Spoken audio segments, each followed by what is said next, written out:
Bapak, Ibu, dan para hadirin yang saya hormati, sebelum saya memulai orasi ilmiah pada pagi hari ini, maka izinkan saya membacakan pantun. Bunga melati, bunga kenangan, harum mewangi di taman kota. Selamat datang para undangan, mari merajut asa bersama. Masih ada satu. Kapal berlayar di Tanjung Perak menuju pelabuhan Pantoloan. Hari ini wisuda sudah di tangan. Semoga ilmu bermanfaat di masa datang.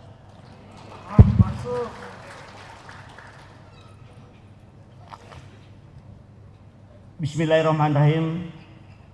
Assalamualaikum warahmatullahi wabarakatuh. Selamat pagi dan salam sejahtera untuk kita sekalian. Yang saya hormati Bapak Gubernur Provinsi Sulawesi Tengah yang diwakili oleh Bapak Asisten 1 Adinda saya Dr. Haji Paharudin Yambas, Sarjana Sosial, Magister Sains. Yang saya hormati, yang saya banggakan Bapak Wali Kota Palu, juga diwakili oleh Bapak Asisten 1 barangkali Pak ya, mohon maaf ya. Yang saya hormati dan saya banggakan Kepala Layanan Lembaga Dikti Wilayah 9 yang diwakili oleh Kepala Bidang Kemahasiswaan kalau saya tidak salah ya. Mohon maaf Pak kalau kurang tepat informasinya. Yang saya hormati Bapak Rektor dan Ketua Perguruan Tinggi Swasta Sulawesi Tengah yang sempat hadir pada kesempatan ini. Yang saya hormati Ketua Aptisi yang juga mungkin diwakili. Yang saya hormati dan saya banggakan Ibu Ketua Yayasan Setia Pembangunan. Yang saya hormati Ketua Sekolah Tinggi Administrasi Pembangunan. Yang saya hormati dan saya banggakan kolega saya, ada Prof. Daswati juga yang juga bergabung sebagai guru besar pada Setia Pembangunan Palu ya. Juga beliau adalah anggota senat juga di Universitas Tadulako.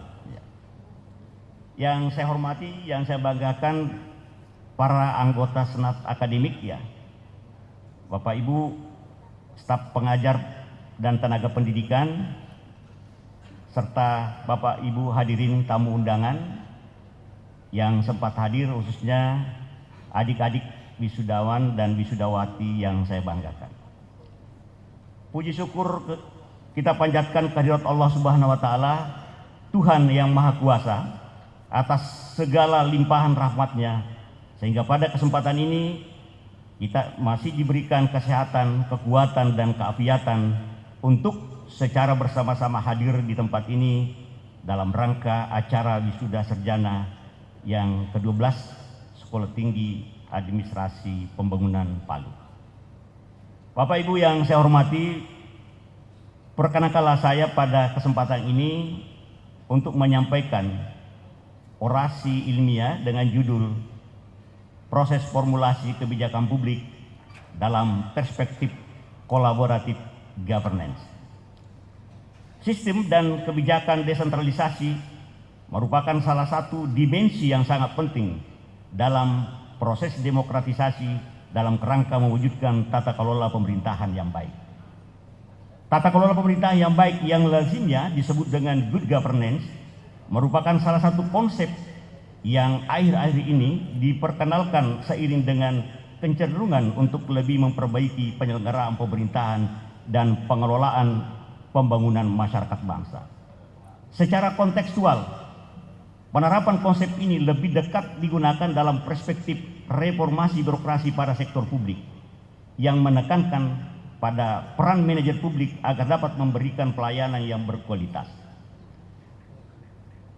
Berdasarkan prinsip-prinsip transparansi dan akuntabilitas, Salah satu perspektif yang berkaitan dengan tata kelola pemerintah yang baik atau good governance adalah terciptanya sinergi antara pemerintah dengan masyarakat dalam rangka mewujudkan pemerintahan yang lebih demokratis. Penerapan konsep good governance tidak hanya akan membawa dampak positif dalam sektor publik, akan tetapi juga terhadap badan usaha non-pemerintah seperti sektor swasta untuk mewujudkan good corporate governance. Proses formulasi kebijakan publik atau yang disebut dengan policy formulation process merupakan salah satu tahapan dari siklus kebijakan publik yang cukup penting untuk menentukan tahapan berikutnya, yakni implementasi, evaluasi, dan kebijakan publik. Secara teoritis dijelaskan bahwa beberapa hasil kebijakan publik tidak dapat mencapai target sasaran dengan baik disebabkan karena pada tahapan formulasinya cenderung tidak diidentifikasi problem isu secara tepat dan komprehensif, khususnya tentang pelibatan semua elemen publik dan aktor-aktor kebijakan. Selanjutnya, paradigma collaborative governance dinilai salah satu pendekatan yang cukup strategis untuk dikembangkan dalam kerangka mewujudkan sebuah kebijakan publik yang efisien, transparan, dan demokratis. Konsep collaborative governance merupakan salah satu paradigma baru administrasi publik yang sedang mengemuka saat ini, di mana prinsip-prinsip pengelolaan pemerintahan dituntut untuk melibatkan secara langsung semua pemangku kepentingan di luar pemerintahan atau negara dalam proses-proses kebijakan publik. Selain itu, paradigma collaborative governance juga dinilai sebagai salah satu pendekatan yang cukup strategis untuk dikembangkan dalam kerangka mewujudkan sebuah kebijakan publik yang efisien, transparan, dan demokratis. Ansel dan GES 2008. Model tata kelola kolaboratif mengharuskan seluruh pemangku kepentingan terlibat dalam proses dialog, di mana para stakeholder tersebut mewakili diri mereka sendiri dalam mengemukakan kepentingannya. Robertson dan Coy mendefinisikan bahwa collaborative governance sebagai proses kolektif dan egalitarian di mana setiap prinsip partisipan yang memiliki otoritas yang sama dalam proses pengambilan keputusan. Setiap stakeholders memiliki kesempatan yang sama untuk merefleksikan aspirasinya.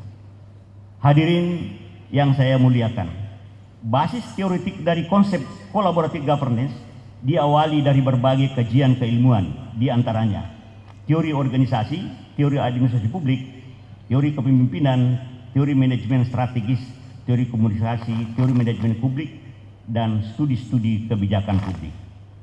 Model collaborative governance merupakan sebuah paradigma baru untuk merespon terhadap masalah-masalah publik yang cenderung semakin kompleks sehingga dibutuhkan berbagai aktor atau multi aktor untuk menjelaskan berbagai masalah-masalah publik.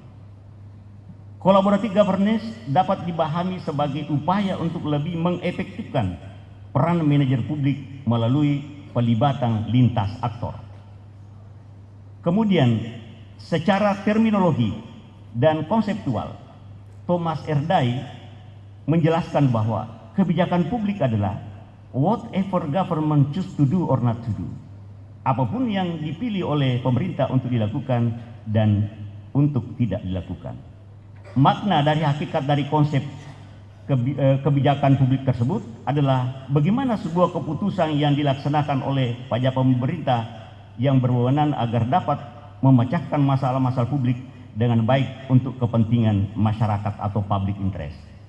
Anderson 1990 menjelaskan bahwa proses kebijakan meliputi 5 tahapan, yakni penyusunan agenda atau yang disebut dengan policy agenda, perumusan kebijakan atau disebut dengan policy formulation, adopsi kebijakan atau disebut dengan policy adoption, pelaksanaan kebijakan atau disebut dengan policy implementation, dan penilaian kebijakan atau policy evaluation. Selanjutnya, formulasi kebijakan atau policy formulation merupakan tahapan awal dalam sebuah siklus kebijakan yang dimaksudkan untuk merumuskan dan memilih alternatif kebijakan dalam kerangka pemecahan masalah. Secara umum, masalah yang dimaksud adalah masalah yang mendesak dan mendapat perhatian dari masyarakat yang berkaitan dengan kepentingan publik atau public interest. Formulasi kebijakan publik pada prinsipnya diawali dengan identifikasi isu kebijakan tertentu dan berakhir pada penentuan kebijakan yang kemudian dituangkan dalam format-format kebijakan. Hadirin yang saya muliakan, salah satu prasyarat agar tercipta stabilitas sosial dalam proses formulasi kebijakan publik adalah dengan melibatkan peran serta kekuatan politik dan penguatan masyarakat sipil atau civil society. Penguatan civil society merupakan salah satu faktor penentu dalam proses formulasi kebijakan publik. Perluasan ruang publik sebagai dampak kemajuan komunikasi dapat dipandang sebagai salah satu cara untuk lebih mengefisienkan peran lembaga-lembaga politik guna mendukung peningkatan kualitas berdemokrasi. Persoalan yang mendasar yang cenderung dialami masyarakat saat ini adalah masih terbatasnya akses masyarakat untuk menyampaikan dan mengartikulasikan aspirasi dan kepentingannya untuk dijadikan sebagai agenda setting dalam berbagai proses-proses formulasi kebijakan.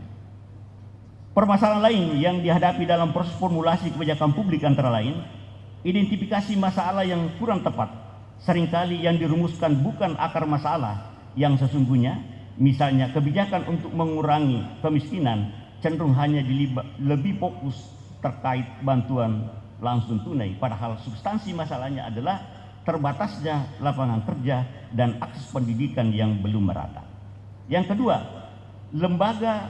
koordinasi antara lembaga seringkali tumpang tindih kewenangan, konsekuensinya implementasi sebuah kebijakan tidak terintegrasi dengan baik. Yang ketiga adalah intervensi politik dan kepentingan kelompok. Proses perumusan kebijakan rentan dipengaruhi dengan kepentingan politik tertentu. Akibatnya, berbagai hasil-hasil kebijakan tidak memiliki nilai keadilan dan tidak tepat sasaran. Hadirin yang saya hormati, hasil studi menunjukkan bahwa tingkat partisipasi masyarakat dalam proses formulasi kebijakan publik masih berkategori rendah. Hal ini dipengaruhi oleh berbagai faktor, antara lain masyarakat masih terbiasa dengan pola lama, yakni peraturan tanpa partisipasi warga.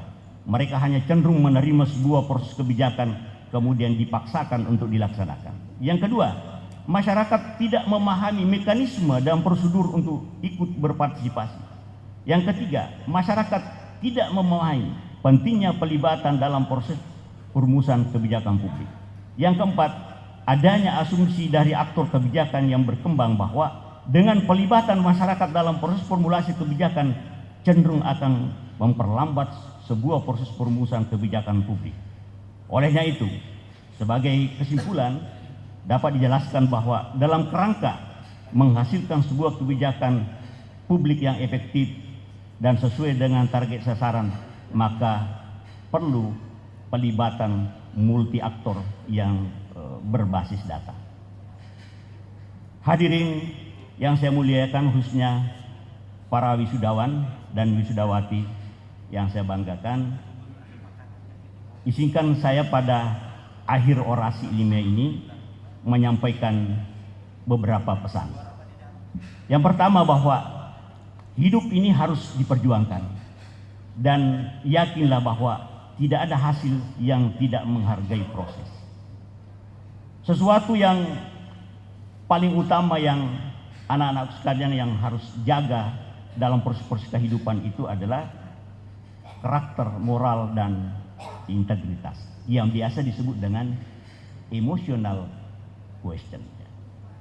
Pandangan ini memang sejalan dengan hasil riset yang dilakukan oleh Daniel Goleman, salah satu ahli psikologi dari Harvard University, menjelaskan dalam bukunya Emotional Intelligence, dijelaskan bahwa emotional question atau kecerdasan emosional itu memiliki kontribusi 80% terhadap seseorang untuk meraih kesuksesan dalam perjalanan hidupnya.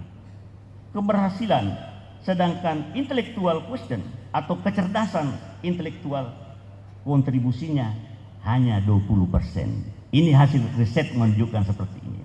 Tetapi bukan berarti bahwa tidak perlu indeks prestasi kumulatif tinggi ya. Tetapi idealnya harus dijaga tadi itu, atau harus diseimbangkan antara emotional question, intellectual question, bahkan sekarang lebih dikembangkan yang disebut dengan spiritual question ya. Apa indikator dari emotional question itu? Antara lain misalnya motivasi diri ya, kemudian sikap-sikap empati ya, memahami perasaan-perasaan orang lain, kemudian kemampuan untuk membangun network atau jaringan. Itu pesan pertama. Pesan kedua, bahwa hidup ini bukan tentang siapa yang tercepat, akan tetapi hidup ini siapa yang paling konsisten dan pantang untuk menyerah. Olehnya itu, jika kalian merasa lelah, capek, dan galau, maka menangislah di tengah hujan, agar kalian tidak bisa membedakan antara mana air mata dan mana air hujan.